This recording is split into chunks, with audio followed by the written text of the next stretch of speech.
নমস্কার শ্রোতা বন্ধুরা, আবার এসে গেছি আমি আমার গল্প নিয়ে হারানো ডায়েরির কিছু অংশ শোনাতে। গুরু কৃপা হি কেবলম। শুনুন, ভালোই লাগবে।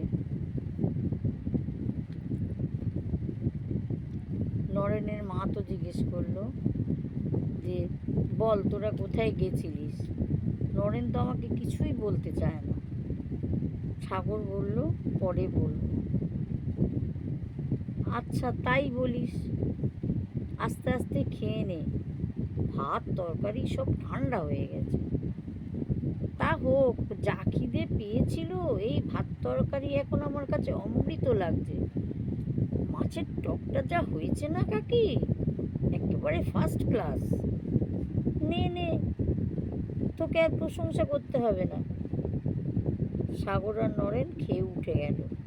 নরেন বলল, কিরে বাড়ি যাবি এখন? হ্যাঁ রে, আমি বাড়ি ঢুকে ব্যাগ রেখেই বেরিয়ে এসেছি। তাহলে সন্ধেবেলায় শিব মন্দিরে আসিস। আমি একদম একা থাকতে পারছি না রে। ঠিক আছে।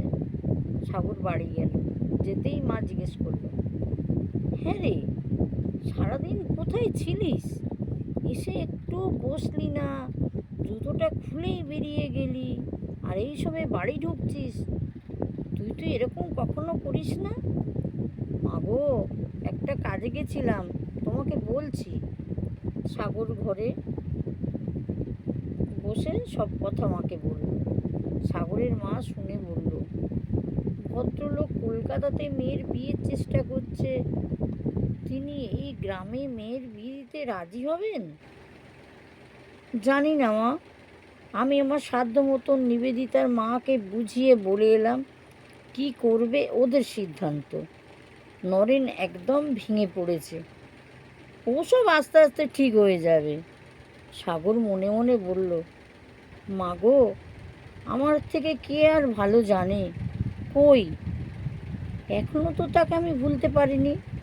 সেই মাথার ক্লিপটা আজও যত্ন করে রেখে দিয়েছি। জানি না সে আমাকে মনে রেখেছে কি না, দেখলে হয়তো চিনতেও পারবে না। কত বড় হয়ে গেছে, মনটা উদাস হয়ে গেল।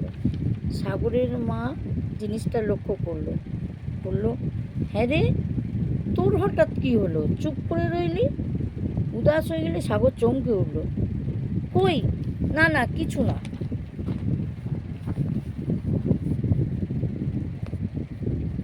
বলল, দেখা যাক কি হয় ওদের।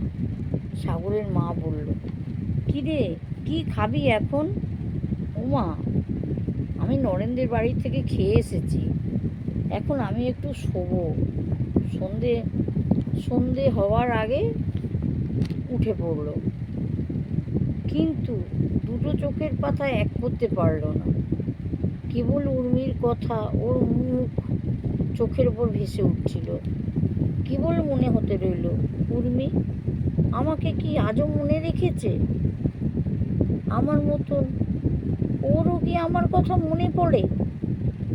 আচ্ছা, যদি কখনো আমার সাথে দেখা হয়, আমাকে দেখে চিনতে পারবে?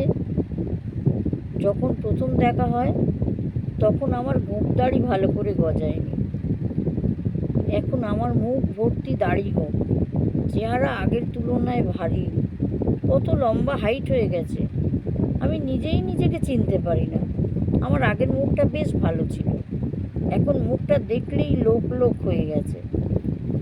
এই রকম নানান সতেরো এলোমেলো ভাবনা সাগরকে ঘুমোতেই দিল না। সাগর উঠে মুখে চোখে জল দিল, মাকে ডেকে বলল, ও মা, একটু চা করো, খাবো। দাঁড়া, দিচ্ছি। এমন সময় সাগরের কাকিমা ঘরে ঢুকলো। তারপরে উনি জিজ্ঞেস করলেন, কী রে, কী ব্যাপার রে?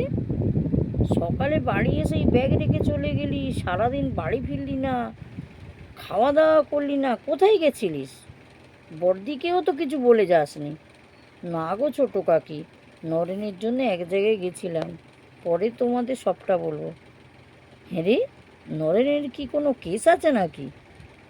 ধরে নাও আছে। এমন এমন সময় চা হাতে নরেনের মা ঢুকলো।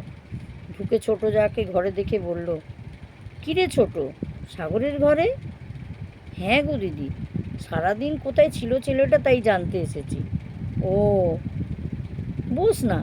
না গো দিদি, তুমি সাগরের কাছে থাকো, আমি সন্ধ্যের জোগাড় করি। আচ্ছা, যা।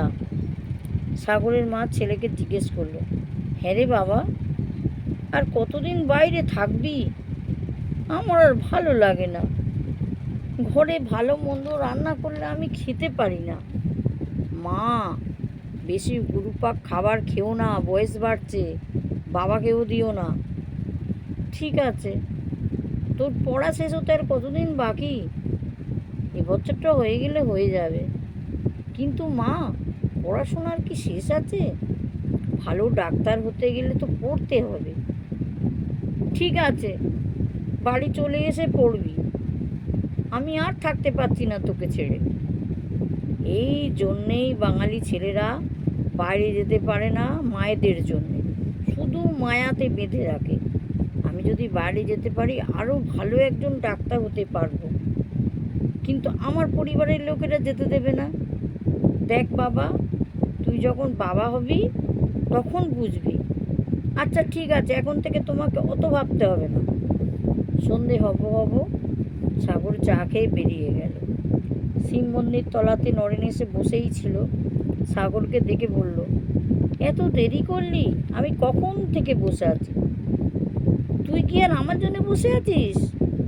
তুই তো তোর জ্বালায় বসে আছিস। তা যা বলেছিস।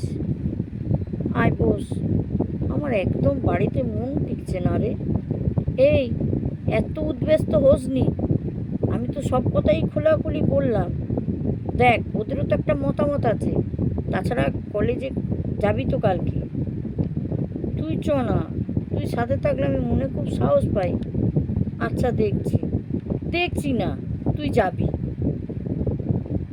আচ্ছা নরেন, তুই কাছে আছিস, দেখা হচ্ছে, কথা হচ্ছে, তবুও তুই এত অস্থির হচ্ছিস। বলতো, আমার তাহলে কেমন হয়? আমি তো তাকে একবারও চোখেও দেখতে পাই না, কোনো খবর পর্যন্ত জানতে পারি না। তুই তো আমাকে কত সান্ত্বনা দিয়েছিলিস, ভগবান যদি চান ঠিক ও তোর জন্য অপেক্ষা করবে। আর নিজে এত অধৈর্য হচ্ছিস কেন? ঠিকই বলেছিস, তোকে বলেছি, কিন্তু আমি কেন থাকতে পারছি না বলতো? সাগর, তোর অনেক ধৈর্য আছে রে। বলে দুজনেই চুপ করে রইল। এমন সময় পাড়ার ছেলেরা একে একে এসে জুটল। সবাই একই কথা বলে শিবতলায় বসল। কথাটা, কিরে সাগর, কখন এলি? হ্যাঁ রে, কী ব্যাপার, নরেন আজকে এসে বসেছে?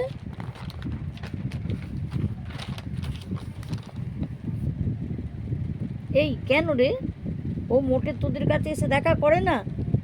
তা ওকেই জিজ্ঞেস কর, আমাদের সাথে দেখা করে কি করে না। দিন কতক আগে শিবতলায় এসে খুব মন খারাপ করে বসেছিল।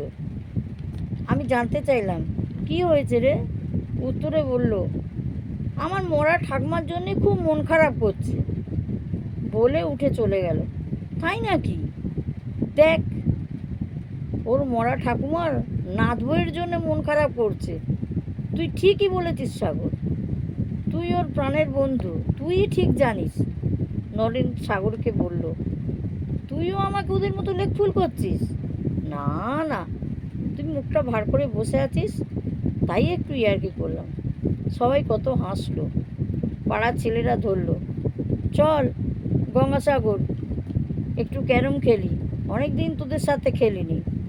নরেন বলল, আমি কিন্তু খেলবো না। সাগর বলল, কেন রে? চল খেলি, অনেক দিন তো খেলিনি। নরেন উঠে ক্লাবে বেশ কিছুক্ষণ খেললো। সাগরই বলল, এবার বাড়ি যেতে হবে। নরেন, চ, তুই যাবি না? আর একটু থাকবি? নরেন বলল, না না, আমিও যাব, সেই বিকেলবেলা বাড়ি থেকে বেরিয়েছি। রাস্তায় যেতে যেতে সাগর বলল, তোর কষ্টটা কি সবাইকেই জানাতে চাস? নরেন চুপ করে রইল। আজ এই পর্যন্ত। আবার পরে শোনাবো। নমস্কার। যদি গল্পটা ভালো লেগে থাকে বেল আইকনটি ক্লিক করে দেবেন আর সাবস্ক্রাইব আর লাইক করবেন। ধন্যবাদ।